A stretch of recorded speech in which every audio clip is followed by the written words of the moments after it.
Assalamualaikum warahmatullahi wabarakatuh. Perkenalkan, nama saya Yulita Widiawinasih, NIM 185211125 dari kelas MBS 5G Kewirausahaan. Dalam video ini saya akan menyampaikan tentang tema 2, yakni tipe manajer yang diperlukan dalam pandangan Islam. Sebelum masuk ke tipe manajer yang diperlukan dalam pandangan Islam, mari kita cari tahu terlebih dahulu apa yang dimaksud dengan manajemen. Pengertian manajemen secara terminologi terdapat banyak definisi menurut para ahli. Satu di antaranya adalah menurut Tourneur dan kawan-kawannya.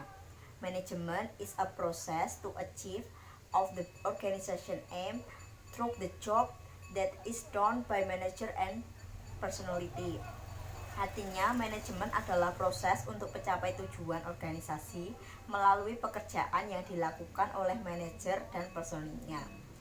Dalam proses manajemen terlibat fungsi-fungsi pokok yang ditampilkan oleh seorang manajer atau pimpinan, yaitu perencanaan atau planning, pengorganisasian atau organizing, penataan staf atau staffing, memimpin atau leading, memberikan motivasi atau motivating, memberikan pengarahan atau directing, memfasilitasi atau facilitating, memberdayakan staf atau empowering, pengawasan atau controlling. Kegiatan perencanaan dalam pandangan Islam sangat diperlukan antara lain karena 1. Perencanaan itu dapat memberikan arah kemana organisasi itu harus dibawa. Yang kedua, dapat mengurangi dampak dari perubahan yang tidak diinginkan. Yang ketiga, dapat meminimalisir suatu pemborosan dan kelebihan. Yang keempat, dapat menentukan standar dalam pengendalian dakwah. Dalam sebuah pandangan Islam, perencanaan dikatakan baik apabila memenuhi beberapa syarat sebagai berikut. 1. Didasarkan pada sebuah keyakinan bahwa apa yang dilakukan adalah baik. Standar baik dalam Islam adalah yang sesuai dengan ajaran Al-Quran dan Al-Sunnah. Kedua, dipastikan betul bahwa sesuatu yang dilakukan memiliki manfaat bukan sekedar untuk orang yang melakukan perencanaan, tetapi juga untuk orang lain. Maka diperlukan pemerhatian asas maslahat untuk umat, terlebih dalam aktivitas dakwah sekolah. Yang ketiga, didasarkan pada ilmu pengetahuan yang berkaitan dengan apa yang dilakukan. Seorang manajer dakwah harus banyak mendengar, membaca, memiliki pengetahuan yang luas sehingga dapat melakukan aktivitas manajerial secara baik berdasarkan kompetensi ilmunya. Yang keempat, dilakukan studi banding atau benchmark, yaitu melakukan studi terhadap praktik terbaik dari sebuah lembaga dakwah yang sama, yakni organisasi kerohanian Islam di sekolah atau tempat lain yang sukses menjalankan aktivitasnya. Yang kelima, dipikirkan dan dianalisis prosesnya serta kelanjutan dari aktivitas yang akan dilakukan. Tipe kepemimpinan dalam Islam. Tipe atau gaya kepemimpinan mencakup bagaimana seseorang bertindak dalam konteks organisasi. Maka cara termudah untuk mengetahui berbagai jenis gaya kepemimpinan ialah dengan menggambarkan jenis-jenis organisasi atau situasi yang dihasilkan oleh atau yang cocok bagi gaya tertentu. Berkenaan dengan ini, Hafetzal Rival mengemukakan ada 5 gaya kepemimpinan, yaitu birokratis, yaitu gaya kepemimpinan yang ditandai dengan ketertarikan terus-menerus kepada aturan-aturan organisasi. Gaya ini menganggap bahwa kesulitan-kesulitan yang akan dapat diatasi apabila setiap orang mematuhi peraturan. Keputusan-keputusan dibuat berdasarkan prosedur baku. Pemimpin tahu bagaimana memakai sebagian besar peraturan agar orang-orang melaksanakan tugasnya. Kompromi merupakan suatu ciri dalam membuat suatu keputusan. Yang kedua ada permisif.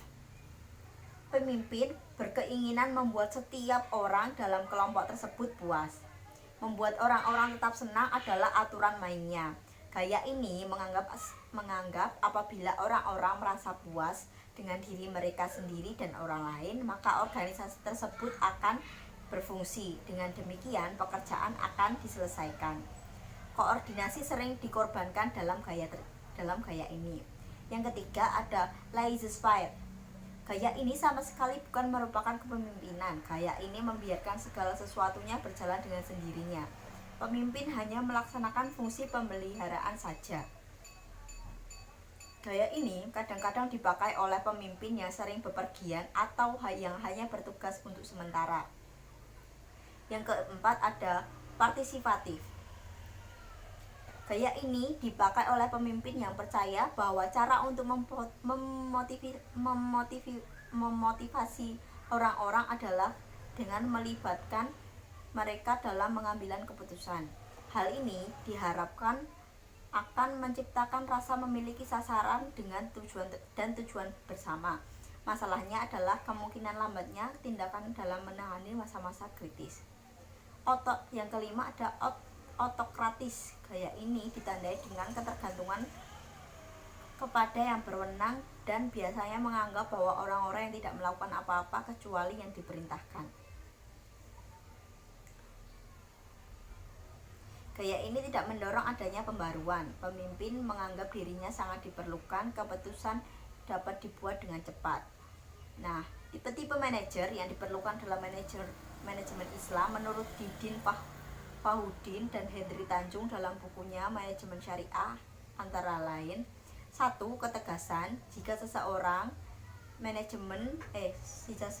manajer mengatakan sesuatu A dengan argumentasi yang jelas, maka harus disepakati bahwa itu A. Manajer yang sangat dibutuhkan saat ini adalah manajer yang mempunyai ketegasan dalam menentukan sikap.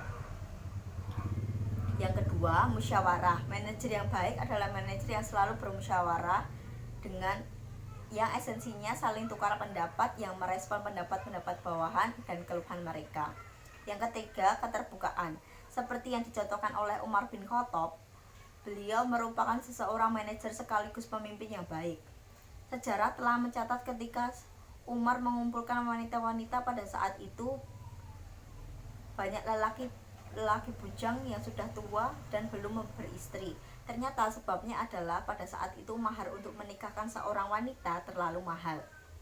Umar mengatakan, "Wahai para wanita, kalian jangan membuat mahar yang mahal-mahal." Mendengar hal ini, seorang wanita langsung protes sambil membaca surah An-Nisa yang artinya, "Sedang kamu telah memberikan kepada seseorang di antara mereka harta yang banyak." An-Nisa ayat 20. "Saya tidak setuju dengan kebijakan Anda." Langsung Umar mengatakan, Umar salah dan wanita itu yang benar. Kisah ini menunjukkan bahwa manajer yang baik itu adalah manajer yang transparan dan terbuka dalam sesuatu hal yang menyangkut pekerjaan dan kebijakan, bahkan juga mencakup keuangan dan gizi serta penghasilan lainnya. Yang keempat, pemahaman yang mendalam terhadap tujuan organisasi. Visi dan misi organisasi harus dipahami benar oleh manajer sehingga organisasi itu dapat berjalan dengan baik. Sekian yang dapat saya sampaikan tentang tema 2.